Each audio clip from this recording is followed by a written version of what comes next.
جو مال دیتا ہے اپنا تاکہ ستھرا ہو، وَمَا لِأَحَدٍ عِندَهُ مِن نِعْمَةٍ تُجْزَىٰ، اس لیے نہیں کہ اس نے کسی کا احسان کا بدلہ دینا تھا، وہ احسان کا بدلہ دینے کے لیے نہیں، مالک پھر کس لیے؟ بلال کو خرید کا ابو بکر صدیق نے آزاد کر فرمایا، فرمایا میں گارنٹی دیتا ہوں اِلَّا ابْتِغَاءَ وَجْهِ رَبِّ الْأَعْلَىٰ، ابو بکر صدیق نے بلال کو آزاد کروایا ہے تو اپنے رب کی رضا کی خاطر آزاد کروایا ہے۔ حضرات دیکھو بلال آزاد ہوئے ہیں، گارنٹی رب دے رہا ہے کہ ابو بکر صدیق رضی اللہ عنہ حضرت بلال کو آزاد کروایا ہے۔ اور یہ صرف بات یہ نہیں تھی کہ یہ نیت تک تھی، حضرت ابو قحافہ رضی اللہ عنہ جو آپ کے والد محترم ہیں، اور حضرت ابو بکر صدیق رضی اللہ عنہ کی شان یہ ہے کہ آپ خود بھی صحابی رسول ہیں، آپ کے والد بھی صحابی رسول ہیں، آپ کے بیٹے بھی صحابی رسول ہیں، آپ کے پوتے بھی صحابی رسول ہیں، 4 پشتیں ابو بکر صدیق کی صحابی رسول ہیں، اور یہ شرط شاید ہی صحابہ میں سے کسی کو حاصل ہو کہ 4 پشتیں کے صحابی رسول ہو۔ حضرت ابو بکر صدیق رضی اللہ عنہ کے والد محترم کہنے لگے لو اعتقت رجالا اجلد یمنعونک ویقومون دونک، اے ابو بکر صدیق اگر آپ طاقتور غلام آزاد کرواتے تو ضرورت کے وقت وہ آپ کے حمایتی ہوتے، آپ کے مددگار ہوتے۔ تو حضرت ابو بکر صدیق رضی اللہ تعالیٰ نے جو جملے بولے اس کو کوٹ کیا رب نے، اس کے مفہوم کو کوٹ کیا رب نے قرآن مجید کے اندر، فرمایا یا ابتا انما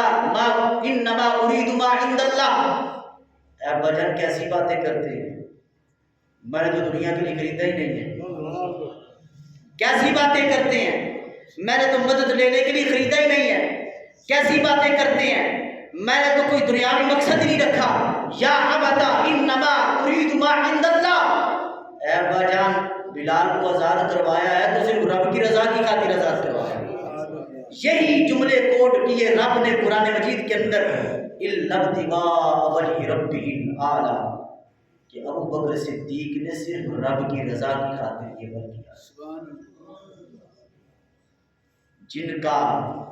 جن کی شان یہ ہو کہ نیت پر، جن کی نیت پر اگر کوئی شک کرے تو رب قرآن نازل کر دے گا، اس ابو بکر صدیق کی شان کیا ہوگی؟ حضرت ابو بکر صدیق رضی اللہ تعالیٰ عنہ نے حضرت بلال بن رباح کو اپنے پیسوں سے خرید کر آزاد کروایا، حضرت عامر بن فہیرہ کو اپنے پیسوں سے خرید کر آزاد کروایا، حضرت زہرہ رضی اللہ عنہ کو اپنے پیسوں سے خرید کر آزاد کروایا، حضرت نہدیہ رضی اللہ عنہ کو اپنے پیسوں سے خرید کر آزاد کروایا، ان کی صاحبزادی کو اپنے پیسوں سے خرید کر آزاد کروایا، بنی مومن کی باندی کو پیسوں سے خرید کر آزاد کروایا۔ 7 کے قریب افراد آپ نے جو کتابوں کے اندر موجود ہے، شاید سے زائد بھی ہو، جو آپ نے اپنے مال سے خرید کر مسلمان غلاموں کو آزاد کروا دیا۔ یہ تو علیحدہ الگ 7 غلام کا خرچہ کتنا تھا، صرف ابو بکر صدیق رضی اللہ تعالیٰ عنہ نے جو اپنا غلام حضرت بلال رضی اللہ عنہ کے بدلے دیا نستاش، وہ 10,000 دینار کا مالک تھا، اور کئی بانیوں کا مالک تھا، کئی جانوروں کا مالک تھا، کئی غلاموں کا مالک تھا۔ یہ سارا مال اس کے پاس گیا، امیہ بن خلف کے پاس۔ اگر 10,000 کا اندازہ لگایا جائے تو دینار اس کے پاس تھا، اس کی بھی قیمت جو بندہ نے گزشتہ سال اندازہ لگایا 1 کروڑ کے قریب بنتی ہے۔ یہ صرف دیناروں کی قیمت بتا رہا ہوں، اور باقی جو غلاموں کی قیمت ہے، باندیوں کی قیمت ہے، جانوروں کی قیمت ہے، وہ علیحدہ۔ جب حضرت بلال کو سودا اتنے مہنگے داموں ہوا ہے تو باقی جو غلام آزاد کروائے ہیں،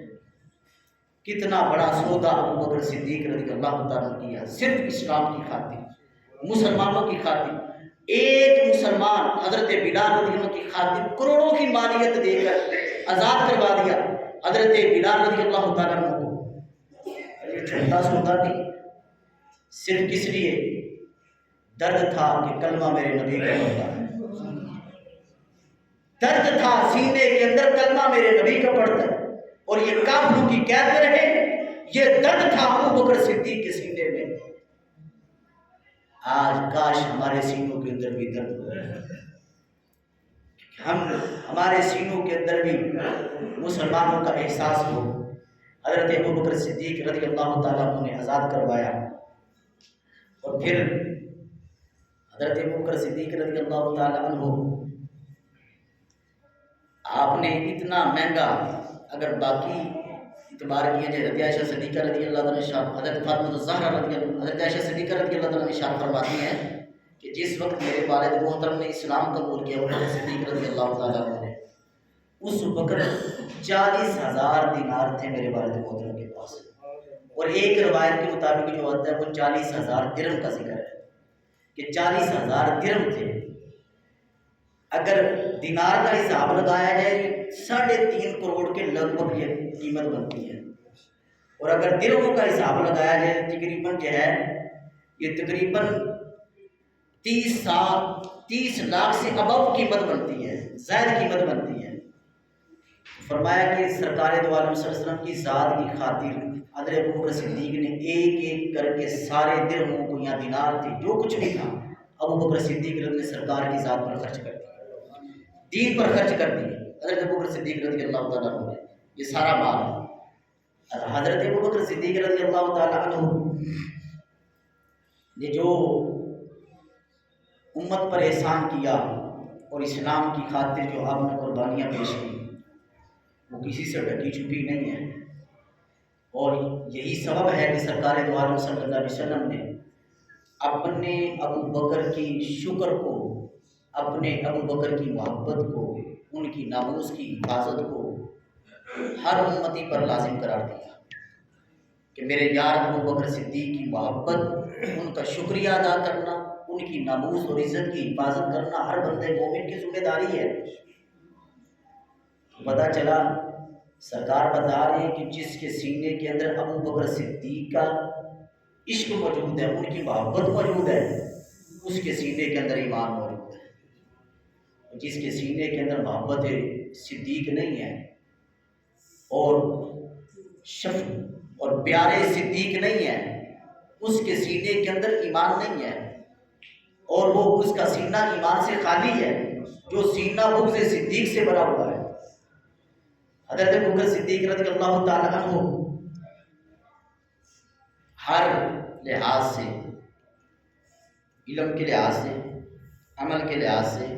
تقوی کے لحاظ سے، بہادری کے لحاظ سے، ذکاوت کے لحاظ سے، فراست کے لحاظ سے، اور پھر جوان مردی کے لحاظ سے، اور تقوی کے لحاظ سے، عشق مصطفیٰ کے لحاظ سے، اخلاص کے لحاظ سے، ہر لحاظ سے ابوبکر صدیق رضی اللہ تعالیٰ عنہ صحابہ پر فضیلت ہے۔ لوگ آج کہتے ہیں کہ جی ان کو جب وہ دنیاوی پروٹوکول تھا، ان کے پاس یہ وہ صرف دنیاوی منصب تھا اور دینی منصب نہیں تھا، روحانیت کے لحاظ سے حضرت مولا کائنات آگے ہیں۔ تو یاد رکھیں حضرت ابوبکر صدیق رضی اللہ تعالیٰ عنہ کو جس وقت سرکار نے مسلح پر کھڑا کیا، تقریباً 17 کے قریب یا اس سے کم و بیش نمازیں ابوبکر صدیق نے سرکار کے مسلح پہ پڑھائی۔ سرکار دو عالم صلی اللہ علیہ وسلم نے خود حکم دیا، جب حضرت مولا کائنات شیر خدا رضی اللہ عنہ کو پوچھا گیا کہ آپ نے ابوبکر صدیق کو امام کیسے مان لیا؟ یہ وہ لوگ جو علی المرتضیٰ شیر خدا رضی اللہ عنہ کو اپنا امام مانتے ہیں لیکن اپنے امام کی نہیں مانتے، امام تو مانتے ہیں لیکن اپنے امام کی نہیں مانتے۔ حضرت مولا کائنات شیر خدا رضی اللہ عنہ سے پوچھا کہ آپ نے ابوبکر صدیق کو کیسے امام بنا لیا؟ تو آپ نے فرمایا کہ جب سرکار نے ابوبکر صدیق کو ہمارے دین کا امام بنایا، جملے نوٹ، جب ہمارے دین کا امام بنایا تو ہم نے دنیا کا بھی امام مان لیا۔ لوگ کہتے ہیں وہ بھائی مسلح رسول دینی معاملہ ہے کہ دنیاوی معاملہ ہے، روحانی معاملہ ہے یا ظاہری معاملہ ہے؟ فرمایا کہ دینی امام تو بنا چکے تھے، وہ اس پر باز کرتے ہیں جس پر سرکار نے خود نافذ کیا اور جس پر سرکار نے خود کھڑا کیا کہ حضرت ابوبکر صدیق رضی اللہ تعالیٰ عنہ مسلح رسول پر کھڑے ہیں۔ ان سے پوچھو بھائی یہ روحانی مسلح رسول پر کھڑے ہونا یہ دینی معاملہ ہے، روحانی معاملہ ہے، یہ دوسرا معاملہ ہے؟ تو جب ابوبکر صدیق دین کے امام بن گئے کیونکہ دین اعلیٰ ہے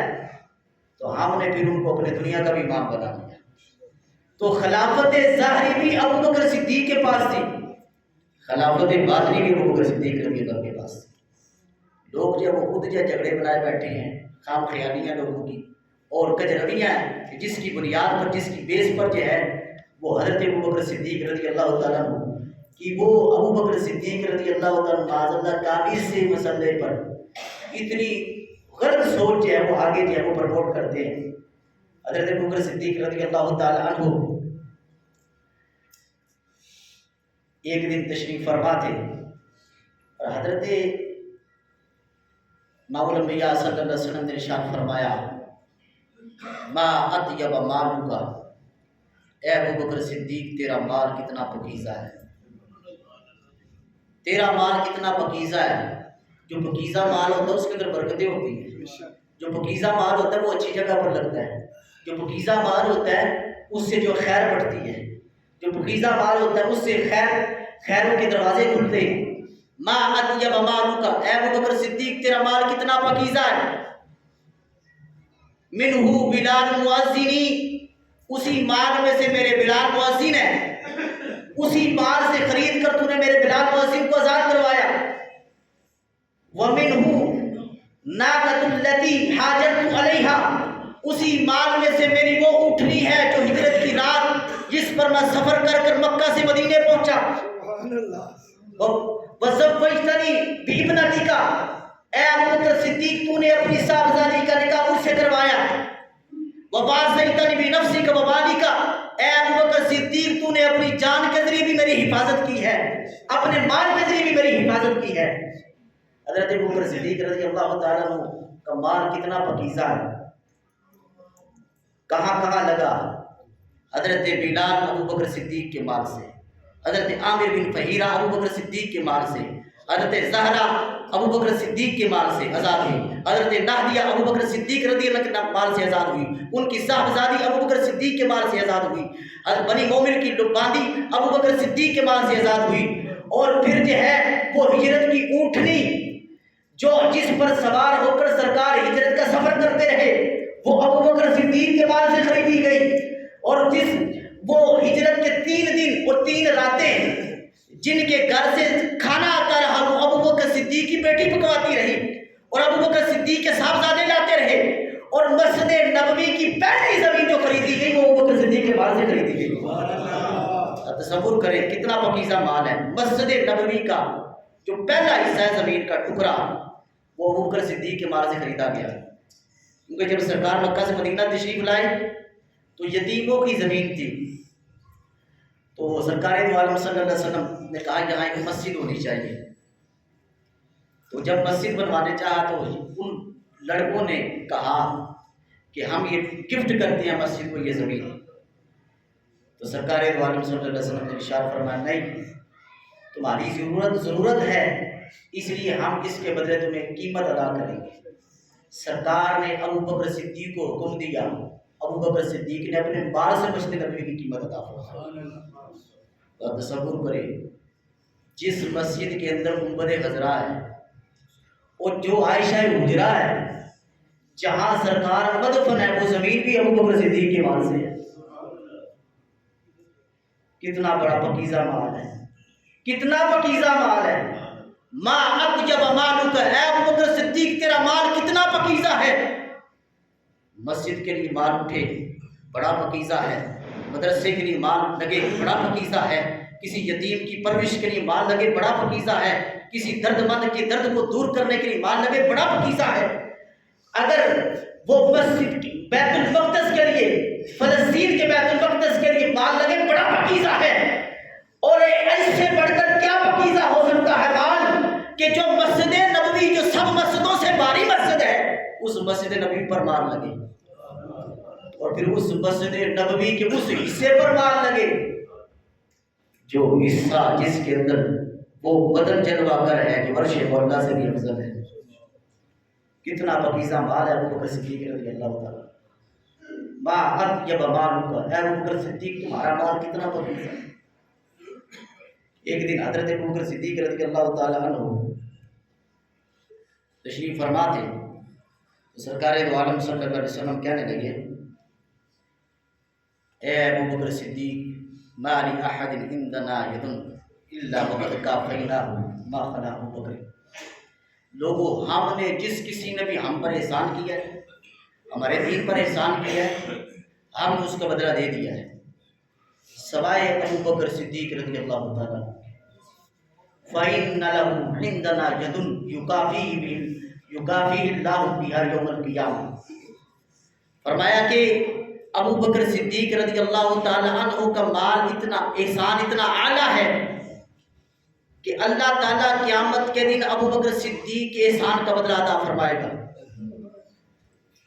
اتنا اعلیٰ بھئی دنیا کے اندر بھی دیا جا سکتا تھا۔ حضرت ابو بکر صدیق رضی اللہ عنہ کی شان۔ اور پھر ایک دن سرکار نے فرمایا ما نفعنی مال احد قط ما نفعنی مال ابو بکر، اتنا نفع مجھے کسی کے مال نے نہیں دیا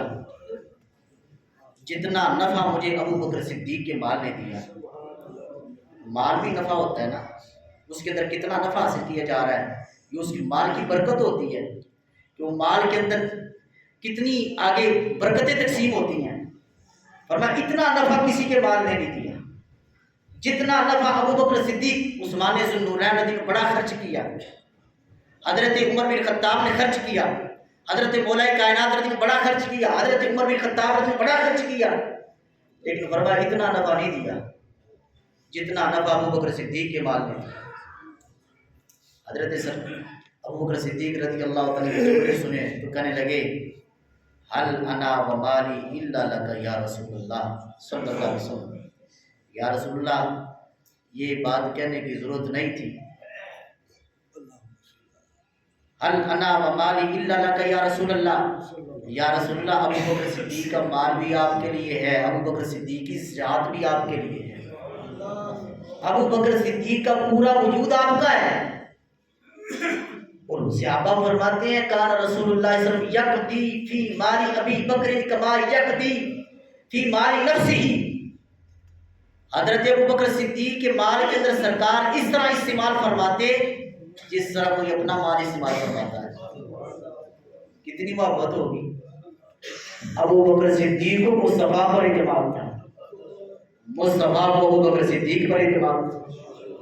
اس طرح مال خرچ کرتے جس طرح کوئی اپنا مال خرچ کرتا ہے۔ ابو بکر کا مال لیا خرچ کر دیا، ابو بکر کا مال لیا خرچ کر دیا، فرمایا اس طرح مال خرچ کرتے جس طرح اپنا مال سمجھتے ہیں۔ جب سرکار دو عالم صلی اللہ علیہ وسلم نے ارشاد فرمایا نا